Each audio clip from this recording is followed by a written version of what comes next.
Hello and welcome to this DecisionWise webinar. My name's Charles Rogel and I'm the Vice President of Consulting Services here at DecisionWise and also your host. The title of this presentation is Employee Engagement Best Practices for 2022. Our presenter today is Dave Long, Chief Operating Officer here at DecisionWise. Hello, good to be here. All right, Dave, let me turn the time over to you. Okay. Today we're here to talk about employee engagement, things that we've learned over the last year and as we get ready for 2022, how we're going to be approaching engagement in the future. Of course, some of these principles that we're going to be covering today are pretty timeless, but others are things that as we learn more and more about engagement, work with more and more organizations, we start to understand better how the best organizations, as they use best practices to improve, how they really approach employee engagement. So we'll be talking a lot about that today. The agenda today, we're going to go through some important definitions, defining what we mean by employee engagement, some other terms that we may use as we go through this presentation. We've brought some data from our 2021 database and really trying to pull some insights from that data. Really interesting things that we found over the last year. The numbers from the last year have been quite different than benchmarks that we've seen in the past. And so we'll be really, I think it's going to be really interesting to talk about some of the things that we have seen over the last year. One of the things that I really want to address today is shifting our focus as we think about measuring and addressing engagement from outcomes to process. Now, we always measure outcomes when we are measuring for engagement, but we want to really focus on how do we improve the process in order to get better outcomes. And so part of that will be setting better expectations for leadership and employing a more effective listening campaign. And we're also talking about managing the employee experience, both the things that we plan for and the things that come up in the employee experience that we don't plan for. So that's the agenda for today. Hopefully, we'll try to keep this as interesting as possible as we go through this. I wanted to start out with just, again, some definitions that we want to use and that we may use as we go through this presentation. Satisfaction is a term that we used very early on when measuring the level of employee experience we had with our employees. We called it satisfaction. And satisfaction, how we define it today, is really the transactional or contractual part of the employer-employee relationship. So when we think about satisfaction, we're thinking about things like, am I paid enough? Do I have the right benefits? Do I have a safe work environment? Do I have the tools I need to do my job or the training that I need to do my job? All those things are critical parts of the employee experience and things that people would expect to be part of a job when they took the job. When I take a job, I expect that I'm going to have all those things provided for me. When we look to move beyond satisfaction to what we call engagement, to more of a transformational state, we're looking to engage people at all levels. We're looking to have them bring more of themselves, more of their talents, more of their thoughts and opinions and ideas. And we're looking to bring more of their, even their time and their effort into their job every day. Then we need to connect with them at a deeper level than I'm really happy I have the tools that I need to do my job. We need to connect with them at a deeper level. And it turns out, as we work to connect with people at a deeper level, a lot of those things that do connect at a deeper level are contained within this acronym MAGIC. So I'll go through all 5 of these here up front just so you can kind of understand. When we're measuring for engagement and engagement outcomes, these are the things that we're really looking for.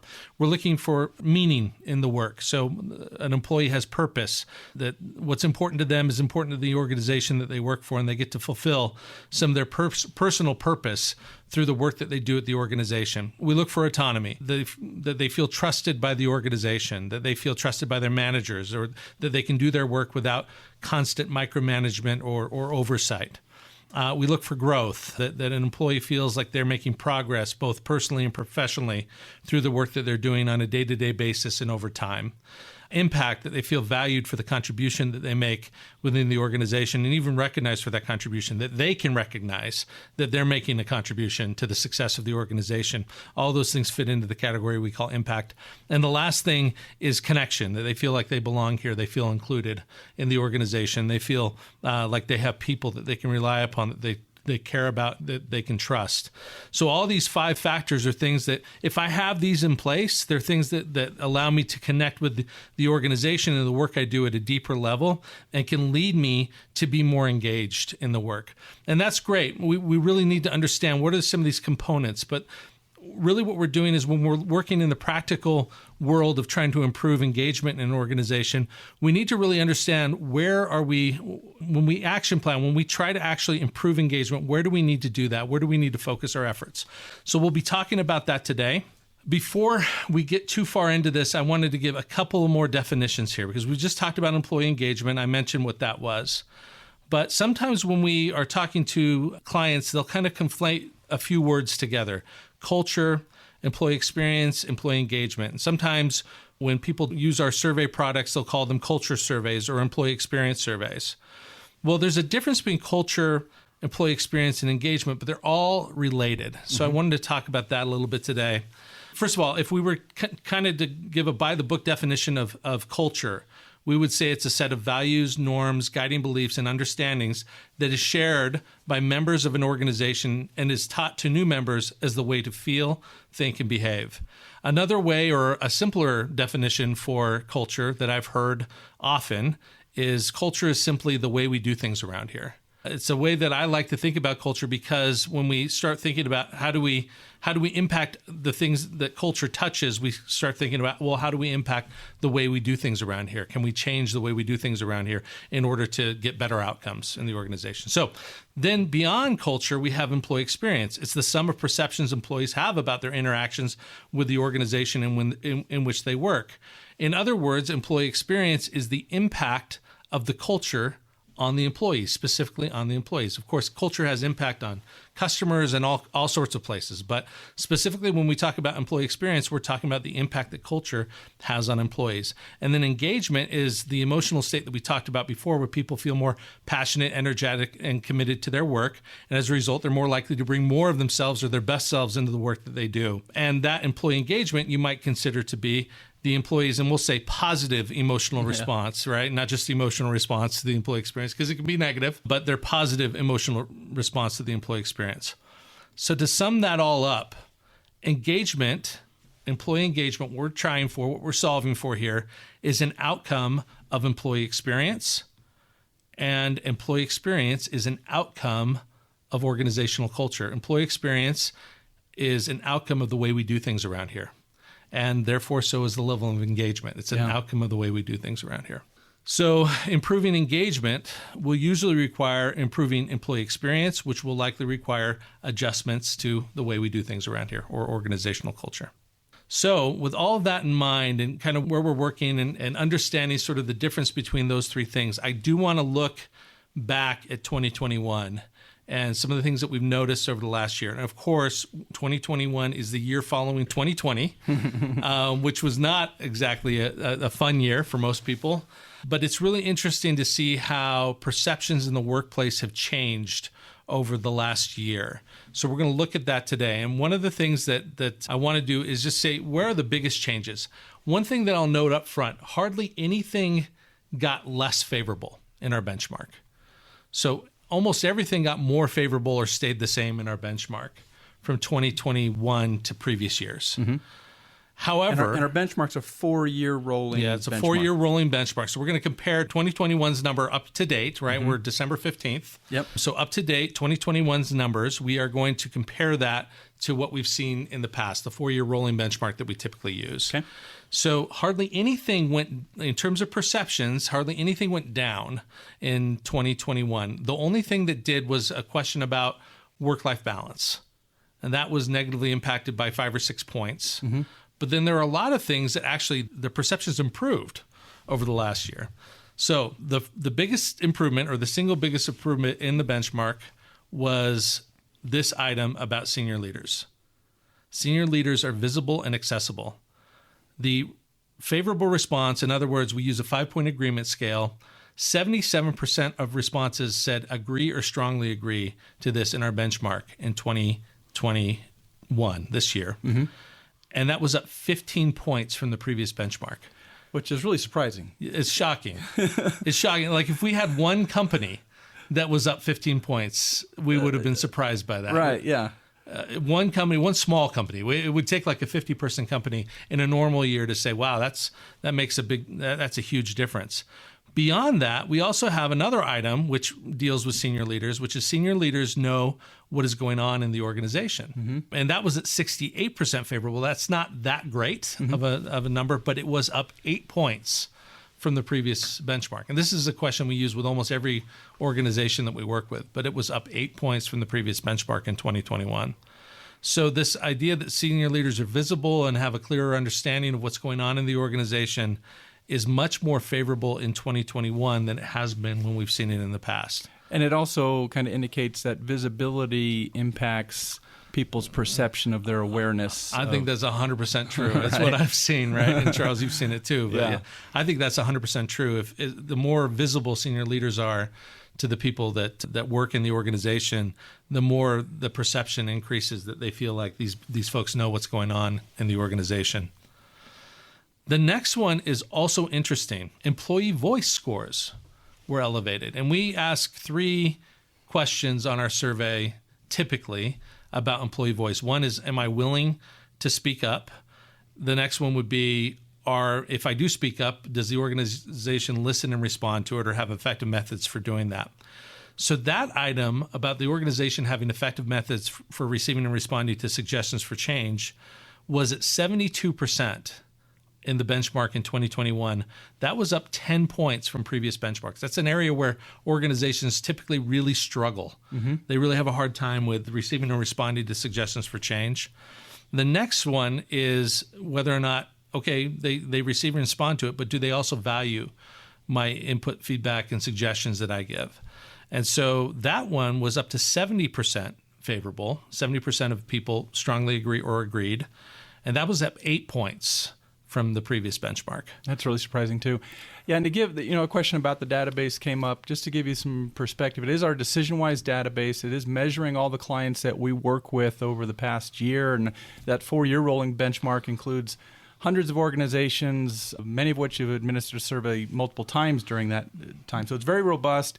Includes a lot of organizations. I'd say most are U.S.-based, probably 75%, 25% outside the U.S., and yeah, a lot of them are also asking additional questions about how they're responding to the pandemic in addition to this. And we do about 150 to 200 surveys, engagement surveys every year. Yeah. And I think this year was about that, 150 to 200 surveys. And so that's what we're pulling from in 2021. Okay, the next thing, top-down communication. We're starting to see a theme here, right? Right. So communication is coming up a lot. So this organization communicates well with all employees about what is going on. That's our big question that we ask to most organizations. That received a 70% favorable score in 2021. That is 13 points higher in 2021 than it was in the previous benchmark, 13 points higher. These are all the hard questions. And they're all the tough ones. Yeah, they're all the tough ones. Normally score low. Yep. They had a lot of room to grow, and they're growing. And then the last one that I'm going to share here is cross-functional collaboration, another one of our greatest hits in terms of the things that everybody struggles with. People feel that other departments are more willing to share information. That was 66% favorable. That was up 11 points. And then they also feel they work more effectively across departments and functions. And that was at 64%, usually our lowest scoring item anywhere, right? And still is pretty much one of our lowest scoring items, but it was up 9 points. And it's very surprising given that there's been a lot of remote work, and everyone predicted that, if we work remotely, collaboration is going to suffer. Right, and actually, in some ways, it's improved. Mm-hmm. So if we look at this, communication is improved in almost every way in 2021. Yeah. Okay. So senior leaders are more accessible, more visible.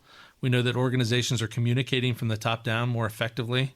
We know that employees are feeling more willing to speak up and more valued for the contribution that they're giving when they do speak up. And we know that we're working more effectively across departments and functions. We're collaborating a little bit better. And all of this despite those challenges that you just mentioned, Charles, that we've had over the last year and a half, which are huge things. And I think we did have a lot of organizations that were nervous about if we go to a remote work model, or we have to have social distancing, even if we're in and we're social distance and we have masks on and everything else, there's a lot of worry about what's going to happen in that situation. And what we've seen is that actually things have improved.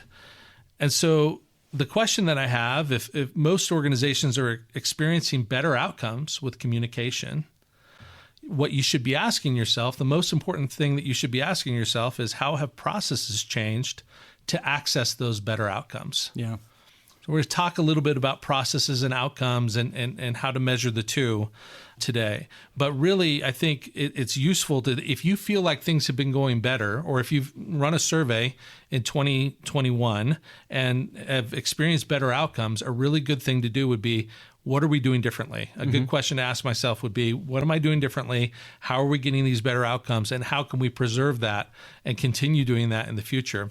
I think what we've seen, and maybe Charles, you could chime in on this too, but I've seen a lot of the organizations that are experiencing better outcomes are just being more deliberate about communication. Yeah. They'll have more frequent company meetings. They have more frequent team meetings. They have more frequent one-on-ones between managers and direct reports. They have to be deliberate about that because in many cases, they're not co-located anymore. Right. They're remote or the employee's remote, and we have to have a one-on-one. And if we're going to have a conversation on a regular basis, I've got to go out of my way to schedule that. It's not just I pass by their desk and say, how are things going?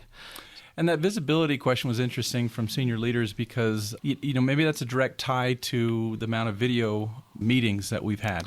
Because you might have not seen the faces very frequently, but now that you're having a video call set up, you're in their home essentially as you're interacting. The other day, I had to call into a phone number for a conference call and enter a PIN number, and I thought, what is happening right? here? What is this? What is this PIN number that I have to enter to get in? Because I'm so used to over the last year and a half, I'm like, what is this, 2019? Yeah, right. I'm so used to over the last year and a half just going into a Zoom call or going into a Teams meeting, however it might be, that we access it and we see people right in front of us on a screen, and we're able to have better conversations. So those are the tools that we're using are probably different than they were prior to the pandemic, but I'm also going to say that probably some of the processes that you're using are different as well. So process versus outcome. Let's talk a little bit about that. Engagement surveys are very good at measuring outcomes. And what we do with an engagement survey is we cast a wide net, usually about 50 questions, maybe even a few more or a few less. And we're saying, here are all the outcomes that we want from our employee experience. These are all the outcomes. We want engagement. That's one of them. We want people to be more committed to stay here. So we ask about that. We want people to feel like they're communicated to or that they can communicate. We want people to feel like they have training and tools and growth opportunities and all those things from the magic model that we shared at the very beginning. We want people to have all of those things. And so we put a survey out there and we say, are we getting these outcomes? Identifying positive or negative outcomes is useful to understand where an organization should focus its efforts. So now the engagement survey is very good at saying, I'm getting the right outcomes here or the wrong outcomes here. And so now I know where I can focus my attention. Now I know where to dive deeper.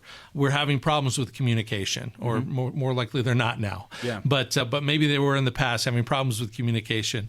Now I can say, okay, let's focus on what I need to do to improve that.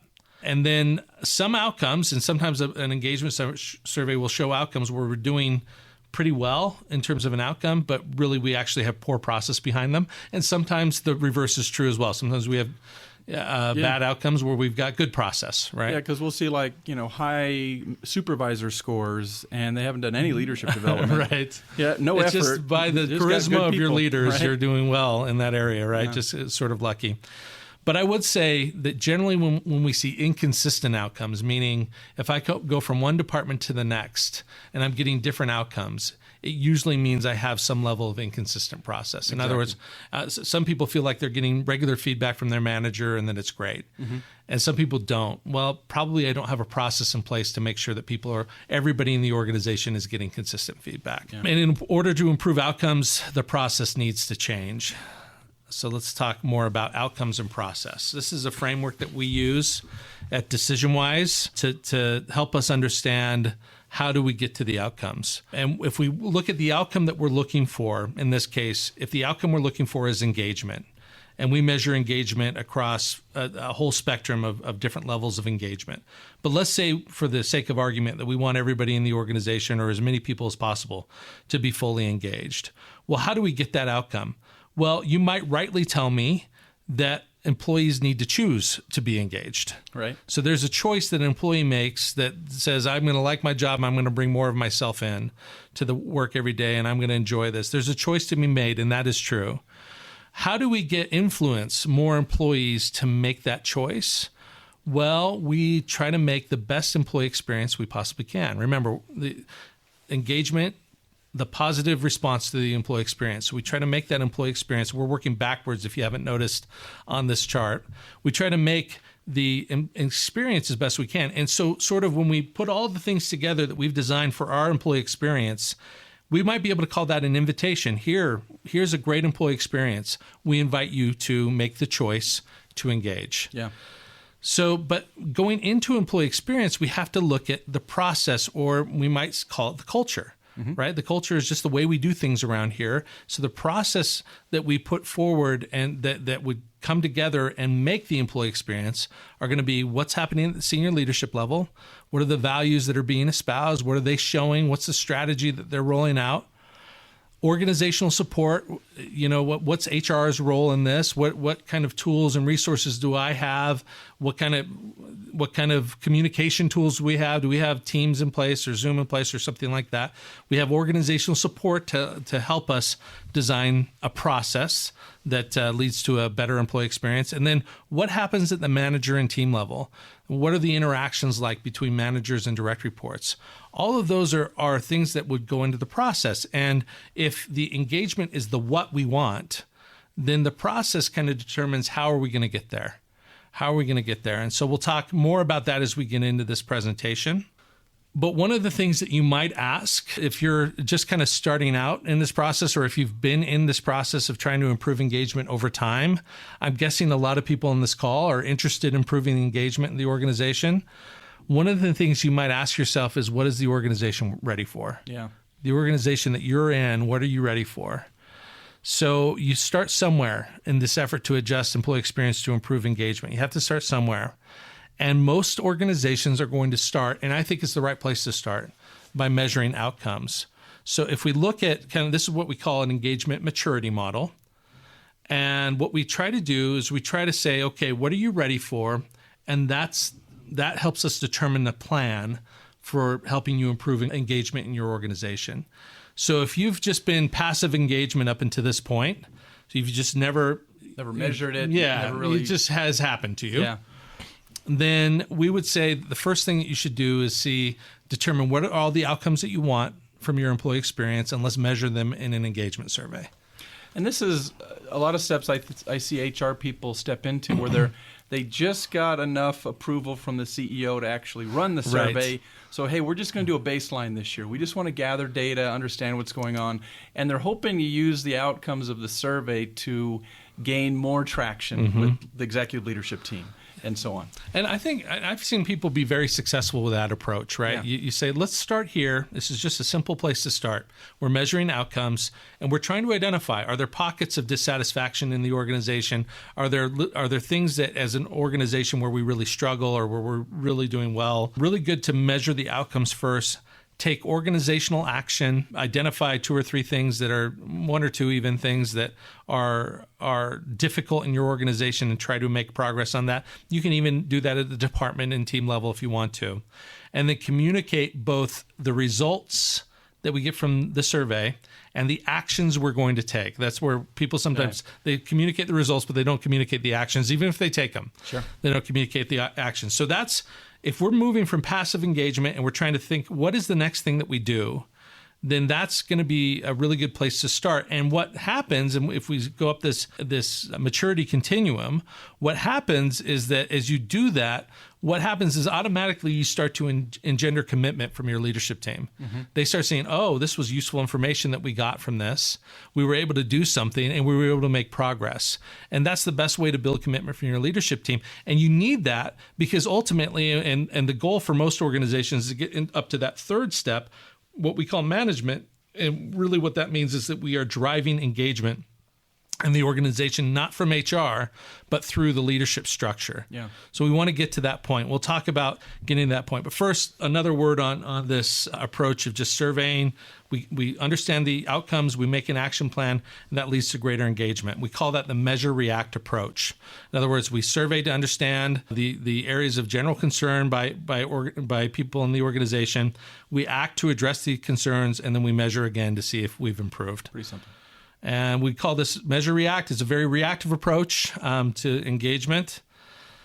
But maybe if you've done that a few times, and most organizations have, and many people I think on this webinar have probably done this a number of times, and they're thinking, well, what can I do now? It gets a little stale. It gets a little stale, and pretty quickly, right, Charlie? How many can you do before you're like, well, we're kind of ready for more here? Right, yeah. 2, 3 maybe of annual surveys where you're like, okay, we're ready for more. But most organizations, after they've done the first, are saying, hey, we found this very valuable. We were able to improve some things, and now we'd like to think of how can we do more. That's when we start stepping into a more proactive approach. So I mentioned a lot of organizations are looking for this holy grail of managing or driving engagement through the leadership structure. And what we need for that are these three things that you see in these boxes. Expand ownership of engagement. So now it's not an HR team or a small team in the HR department that is kind of leading all the engagement efforts in the organization. We've expanded it to senior leaders, and now we're expanding it to all managers so they own engagement. We need to build accountability for those managers, and I'm going to suggest we need a more process-based approach to improving engagement. We need to look more at the process. And when I say process, I'm including behaviors, I'm including practices, I'm including competencies of leaders, I'm including all those things, even the tools and everything that we have in order to support our efforts. That's what we're looking at when we're looking at the process. We're not just looking at the outcome and trying to come up with simple solutions to improve the outcome. We're looking at the process of what got us to that outcome. So, can we measure process through engagement surveys? Is a good question. We get that. That's something that a lot of what we measure on engagement surveys are outcomes. Can we measure process? Well, I would say to a certain extent we can. We have this section on the survey, for example, that's called My Supervisor.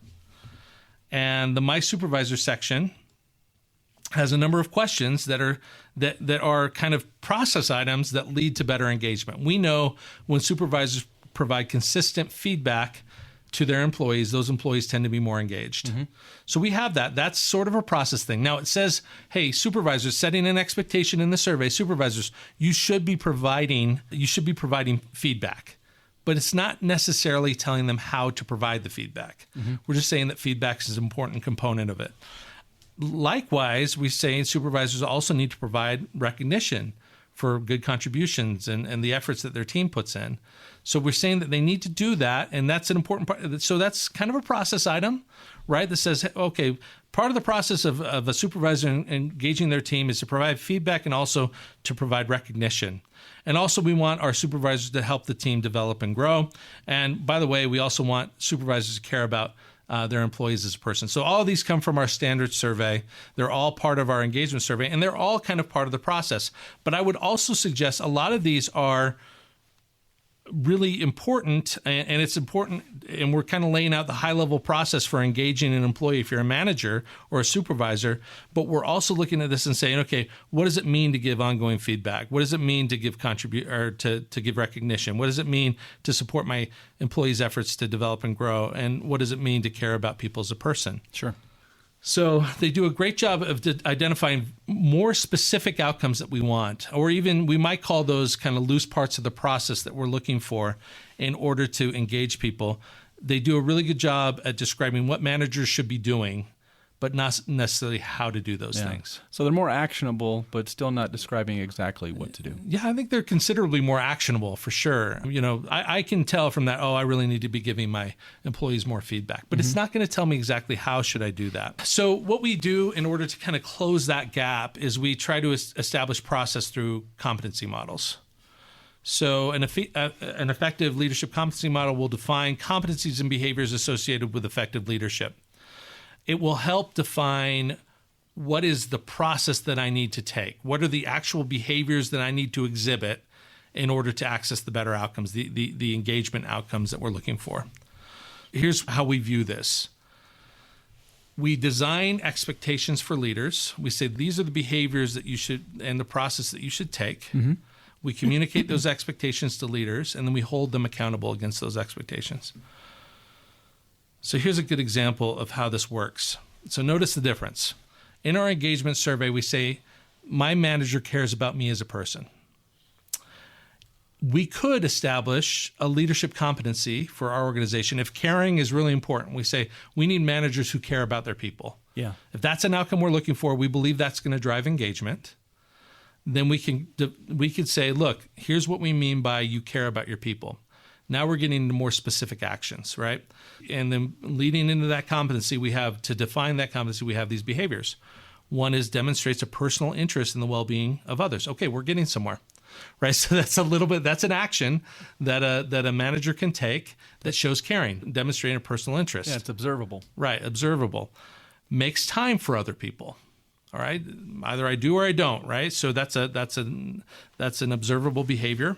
Sympathizes with others meeting personal or professional challenges and provides help when others are overworked or stressed. So now we've gone further, and we could go further than that. We could add additional things here to say, really, to define caring, we need to define it with more. I'm just giving 4 examples of behaviors that might fit into this model. But what we're doing is we're saying, okay, if I'm going to show that I'm caring, then that I care about my team, that they feel cared for as a person, then these are the things that I need to do. As a manager, it becomes very observable and very actionable. They're able to do that very easily. And then, and you might say, well, how do we know that these are the behaviors that we need in order for people to feel cared for? Well, we still have to measure for outcomes. So we install a leadership competency model like this. We really define what does caring mean. And then on the next engagement survey, we see, do people feel more cared for by their managers, right? So we still need to understand, are we getting the outcomes that we want? We still need to measure that way. So we like to establish accountability in these areas. We can do that using 360-degree feedback. You can put competencies and behaviors into an annual performance review, really define it well using bars or behavioral anchored rating scales to really say this is the exact behaviors that we're looking for, and this is a level 5 behavior and a 4 and a 3. You can do all that. You can do all of that in order to really define and set the expectation and hold these leaders accountable. I think it's a very useful way to say we're approaching employee experience at kind of the base level of how a manager interacts with their employees. And we're really defining well for them how that should happen in our organization. So, and as I mentioned, we still need to verify if the process we put in place is getting the outcomes that we want. So we do that through the engagement survey. We still need to measure for outcomes. And so you might ask, okay, so we do an annual engagement survey. We put into place some changes in our process. So let's say we did the annual engagement survey in January. We changed the process up in February. Now we're going to wait again until January of the next year to see, was that process effective? So that's what typically we might say. The annual process. Right. But one of the most frequent pieces of feedback that we receive from organizations or people in organizations is, you don't listen to us enough. And so we might ask the question, what's our actual listening strategy? Is our listening strategy that we kind of parachute in once a year and ask the questions? I think that's probably the way that you start. But if you've kind of been doing that for a while, you might be noticing, hey, we really want to see, we changed the process up after we did the annual survey. We really want to see, did that have a positive impact or did that have a negative impact? So we should make it easy for employees to provide feedback to the organization. And we can do that by inserting a continuous listening campaign. So as we mentioned before, the annual survey is we do that once a year. We measure for outcomes. It's longer, more comprehensive. It's like 50 questions. Yeah, usually. It's longer, more comprehensive. We do that once a year. And I think that's still a good move. If you're measuring engagement, you really want to make sure you're getting the outcomes you're looking for. But if I've changed up the process, say in February, I may be thinking, well, did that change have a positive impact on the outcomes that we're looking for? And so I've worked with a lot of the organizations I work with or have worked with over time have put into place a pulse survey. One of the organizations I work with does 3 pulse surveys, and they make adjustments each time. And what they do is they say, here's the thing that we've decided to work on based on the annual survey, cast a wide net. Here's where all the energy went to these 2 or 3 things that we're working on. And then they do a pulse survey every 3 months to see where are we with this and make sure that when they get to the annual survey that they have the outcomes that they want in the annual survey, and they're just hoping they get to work on something different next time. So most organizations that don't pulse end up working on the same thing that they were going to work on. And then they wait a year and they're like, oh, okay, so we did some good things with the process, but we didn't fix it all the way. So I guess we're going to work on that again and do some more things on that same issue. Made a little improvement, but we're still low. Right. The benefit of a pulse survey is you can see, okay, we made some tweaks. let's see, did it work? And then, all right, so we did another pulse. So if you do a quarterly pulse, you have a few opportunities to do that.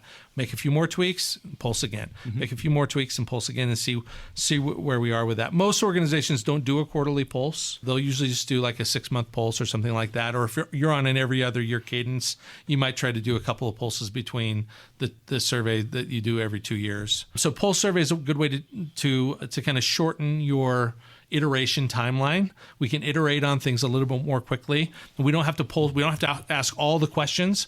We can ask 10 questions or 5 questions on a pulse survey, and we can get the information that we need to say, okay, we need to make another adjustment. All right, so in addition to that, in a really robust listening campaign, you can add all these other things. So ad hoc pulsing might be, well, we have one department. Our engineers really struggled in this area.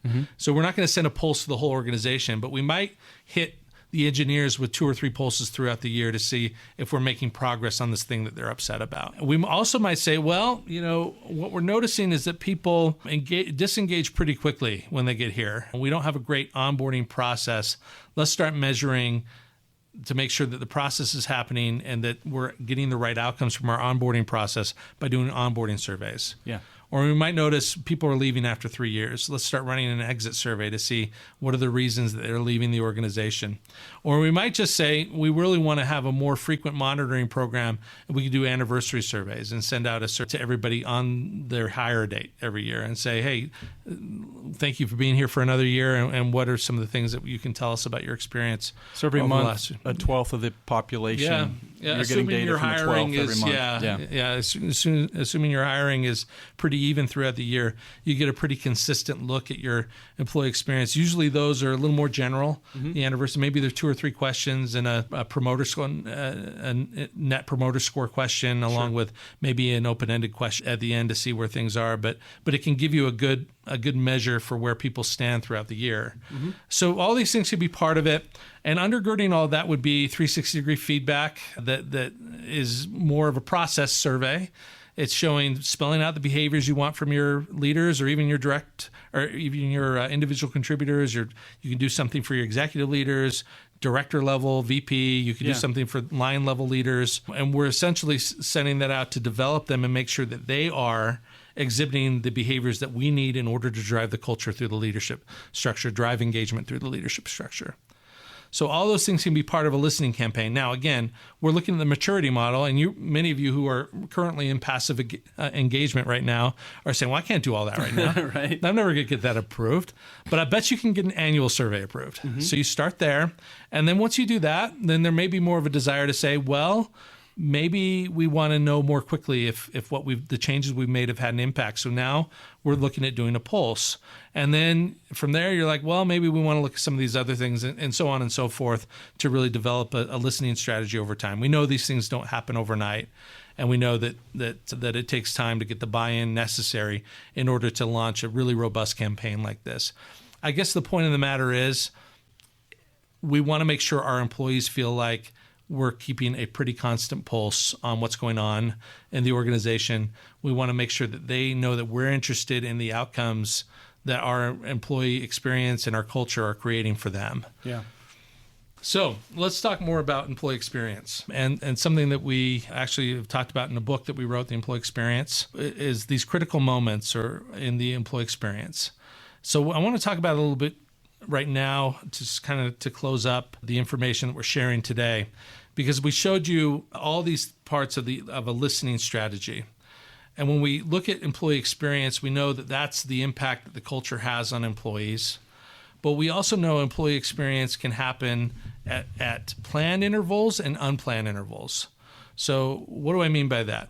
Well, there's these planned intervals or planned moments in the employee experience that we call chronos moments. That comes from a Greek word that I can't remember the exact definition. Chronology. Yeah, chronology, exactly. It means, one thing happens after the next. And so in the time that an employee works for an organization, they'll have their hire date. How things go on the hire date is going to have an impact on how they view that organization going forward. The onboarding process, any training that they experience, we know that that's going to happen, and we know that we can give them that training and we can control that experience. They're going to to have an anniversary every year that they're going to be stopping, and people just naturally reflect. I've been here for another year. How did it go? We've got performance reviews that we know happen on an annual basis. Hopefully they happen on an annual basis at least. We have promotions that happen. How does that go? And then we have the exit there can be a lot more of these, what we would call planned moments that happen within the employee experience. And so there are these things that we can look at and say, well, we know that this person has to go through training. I guess we could just let that happen. Or we could say, let's really take this opportunity. We know this person's going to be there, or this group of people are going to be there. We can plan this out and say, make this a really great experience. Same thing with the anniversary. Same thing with performance reviews. Let's see what we can do to plan to make these better experiences. And what we can do to make sure that those are going well is we can put into place these things that we call life cycle surveys. These events that happen at predictable points in time, we can follow up with people and get feedback on, hey, did we get what we really needed out of this experience, or do we need to tweak this in the future? We had training on a new system that we're implementing. How did that training go? And is this something that we need to do as we put people in the future through the same training? Is there something that we need to do in order to make that a better experience? Same thing with new hire, onboarding, anniversaries, exits, performance reviews, all those things we can gather feedback on and see, all right, are we getting the outcomes that we desire from the chronological moments in time that we know all employees are going to experience? Are we getting the right outcomes from those things? So it becomes very easy for us to, not easy, it's hard, but we still need to, it's a lot more easy to conceptualize the idea that, okay, we can plan out these experiences that we know all employees are going to have and make sure that they have a good experience during that time. The other thing to think about, like, these are easier to implement than your annual survey. So that's a big deal. You got to get approval from everyone. You're getting results to everyone. These you kind of set up. It's kind of plug and play. And then you're getting data that you can use and leverage. And it's not going to the entire population. You're not trying to get manager reports out of these. So these are less impactful on the organization, but provide a lot more value to the HR team, for example, and others. Yeah, and my favorite of all of these is onboarding, because you get the opportunity to see, did we provide this person with an opportunity? So what we do in onboardings is we say, we measure two things in onboarding surveys: enablement and engagement. Do they feel enabled? Are they ready to do the work that we've hired them to do after the onboarding process? That's an important thing. And then also, do they feel like they want to do the work that we've hired them to do after the onboarding process? So enabled and engaged to do the work that they're doing. So I love the onboarding survey because it gives us a good view into the first experiences that they have in this organization, were they positive or were they negative. I've worked with so many organizations that really don't have an onboarding plan. And we do find the first-year employees are at higher risk to leave the organization. Usually when we're looking at like tenure groups and when they leave, the first-year group or after that first year, they tend to leave at a higher percentage than others in the organization. And there's some organizations that have a hard time getting past the initial handshake. Hey, welcome. And people just do a U-turn. Yeah, I can't work here. And we definitely see that. And I'm working with one organization in particular that prioritized onboarding surveys ahead of anything else because they had people that were leaving within the 6-week onboarding period. Yeah. They're just like, well, this isn't for me. And so they leave. And so they prioritize onboarding first. That's the first thing they wanted to see is, and we'll measure process for the onboarding process, make sure that's happening. But then are we getting the outcomes that we want from the onboarding process? And a lot of people, when you get the onboarding process right, you get people really engaged in that first year that they're there, but then maybe they'll fall off. And that's why anniversary surveys can be useful too. But it's really interesting to look at that onboarding process and really see, are we doing the right things in the onboarding process to make sure people feel engaged and enabled to do the work that we're asking them to do? So again, we can plan these things. This is parts of the employee experience that this should be low-hanging fruit. We can identify them ahead of time. We can plan for them ahead of time. If we fail to do that, then we're just letting whatever happens happen. And culture is sort of just happening to us. And then whatever employee experience emanates from that culture is just happened to us. And then our engagement outcomes are just happening to us, right? So that's where we go with it. So there's two different kinds of moments. I mentioned planned and unplanned. The unplanned moments we call the Kairos moments. And that's translated from Greek roughly. Kairos is roughly the right moment. The way we look at Kairos moments is that there are these moments of truth that happen in an employee's tenure with an organization that happen at unpredictable times. Yeah. But they reveal the underlying values of the organization when they happen. So they tend to be very revealing. And so it's like, I made a mistake. First time I make a mistake. How did my manager react? How did the team around me react? How did the organization react? Mm-hmm. How many phone calls did I get about that mistake, or emails, I guess, is Teams messages is what we would get these days, right, about that mistake. Right. Yeah.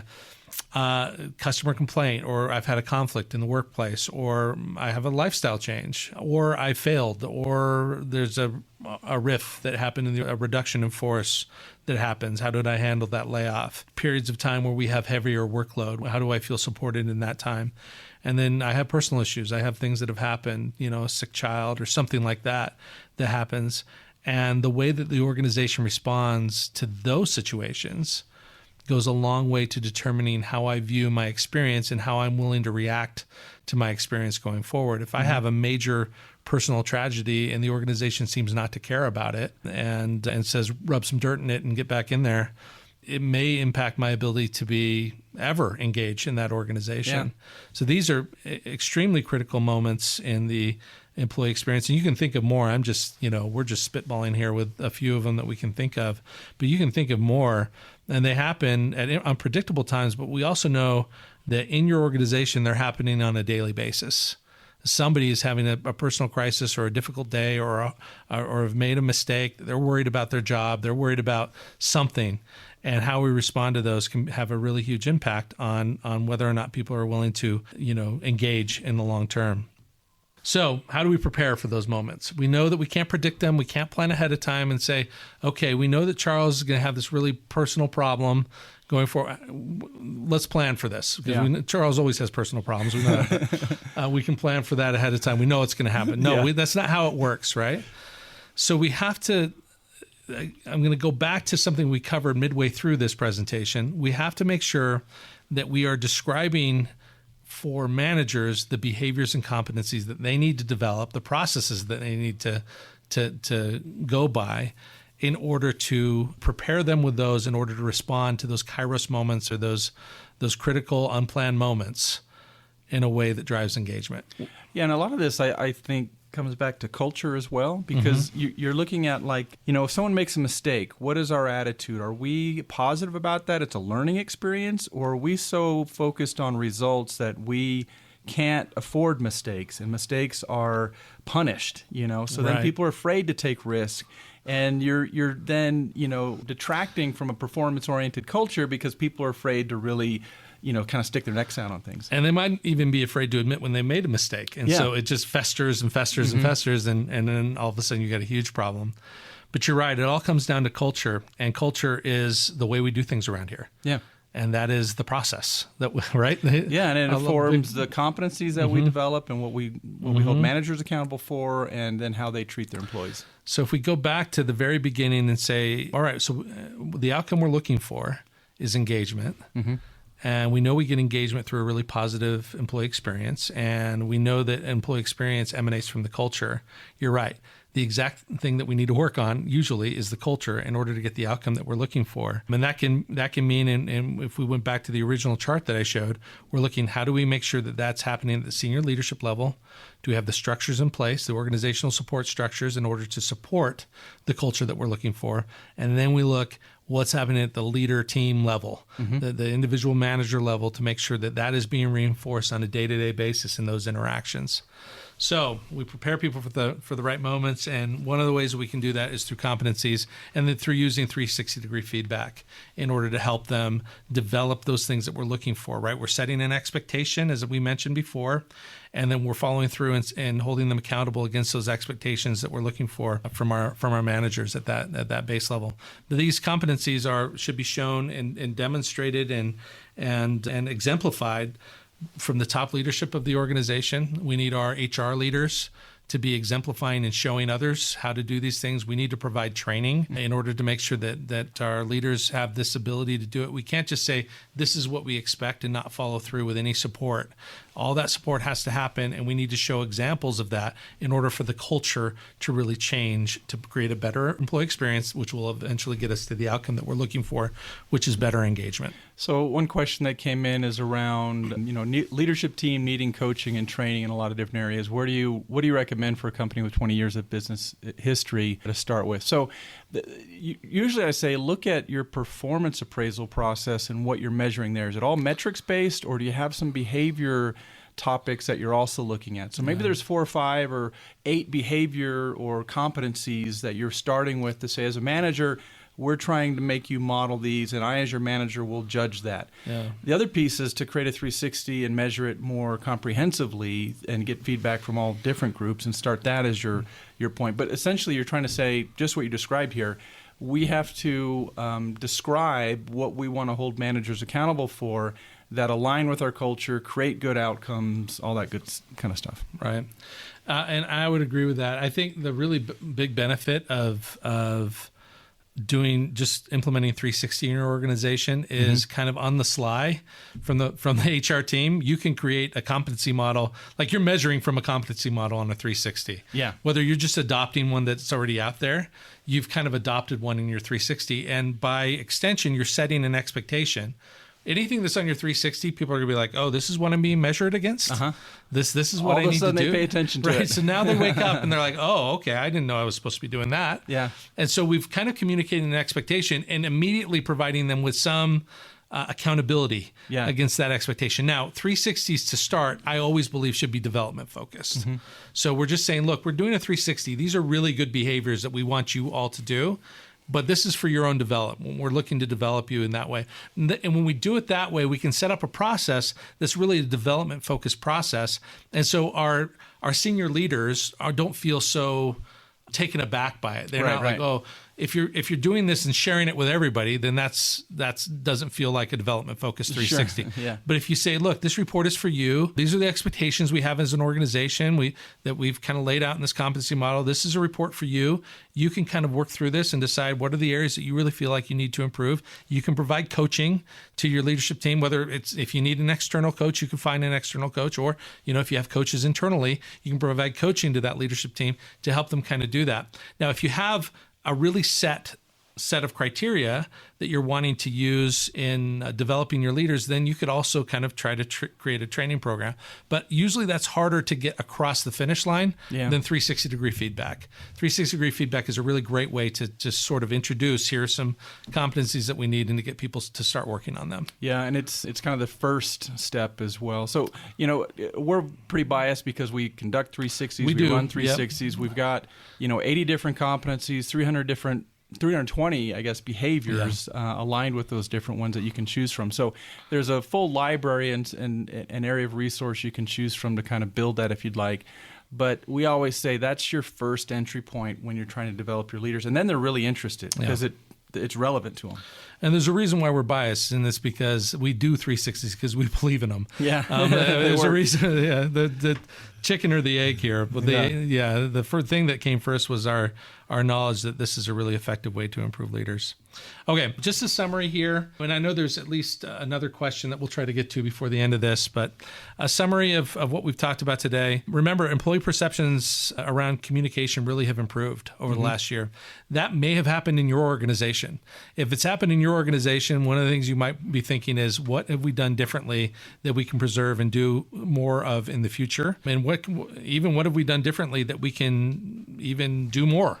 Like we can really take that to the next level. As you continue to measure outcomes through the measure react approach that we talked about, you may become ready. The organization you might be feeling that right now, that you're ready for a more proactive approach. But accessing better outcomes usually requires improving the process. We've talked about a few ways that you can look at process, measure process, and improve upon that process. We talked about leadership practices being critical in this. So we want to outline practices, processes, behaviors, competencies that are all critical parts of the employee experience. And then an effective listening strategy will help you keep a more frequent pulse on the organization. It will also help you to measure the outcomes you're getting from planned critical moments in the employee experience and also unplanned critical moments in the employee experience, those moments that really have a huge impact on whether or not people engage. So a few questions here we want to address at the end. Our first one was around anniversary surveys. Are they just for new employees or legacy? Both. And so we're trying to get everyone, no matter when their anniversary happened in December, to take that survey if they started in December 5 years ago. But it'll be the first year. You do it after the first year. Yeah, you're right. Yeah. And then you do it over time. Mm-hmm. Exactly. Someone asked if we can share those competencies and behaviors. Yes, we can set you up with a free trial to our 360-degree feedback platform where you can get access to those and see those and build a sample survey if you'd like. Another question about we're an organization kind of in this measurement state of employee engagement. How long would it take a company to get on board? And actually, if you want to do a survey with DecisionWise, we say 6 to 8 weeks. And then what makes it easy? Well, if you have we always say, is your HRIS Yes. Is your hierarchy good? Because then it's easy to just give us an employee list and we can run and start that. If not, there's a little bit of time, but it is very quick. And normally we say 6 to 8 weeks to start a survey and have results. And we'll usually have a pretty good starting place of a survey that you can say, this is a pretty good template that you can use. And it's not that hard to adjust that to make it the right survey for you to use as well. And then how do you ensure, I think anonymity is the question here, from, manager retaliation. So most times, and best practice in the industry is that 5 or more responses are required to see a breakout on the report. So we can provide team reports to manager groups that have 5 or more responses. Sometimes you don't do that, though. If you feel like your managers aren't ready to kind of get that, that detailed information, maybe you just keep it at the department level. Right. They can be broken down by team. You can provide really good detailed manager reports so they can work at the team level. And then the last question here from clients you've worked with, what happens to their engagement survey, their employee engagement, when they've completed the annual survey, but their leadership doesn't take and make any changes over the next year? Experience is that they only do it maybe 2 or 3 years and then maybe they stop doing it. But it's really critical, if you're ready to measure, that you are also ready to take action on the things that you're doing. And it can be very small actions, but as long as you communicate it and they make an impact, then I think you're okay to kind of move on to the next phase. Yeah, we see that very rarely, and most times they feel pretty committed to do something once they see the results. That's right. Well, great. Well, Dave, this has been great. Thanks, everyone, for your questions. We can respond as well via email, so info@decisionwise.com. Thanks again, everyone, for attending. We look forward to having you join us on a future session. Bye now. Thanks, everybody.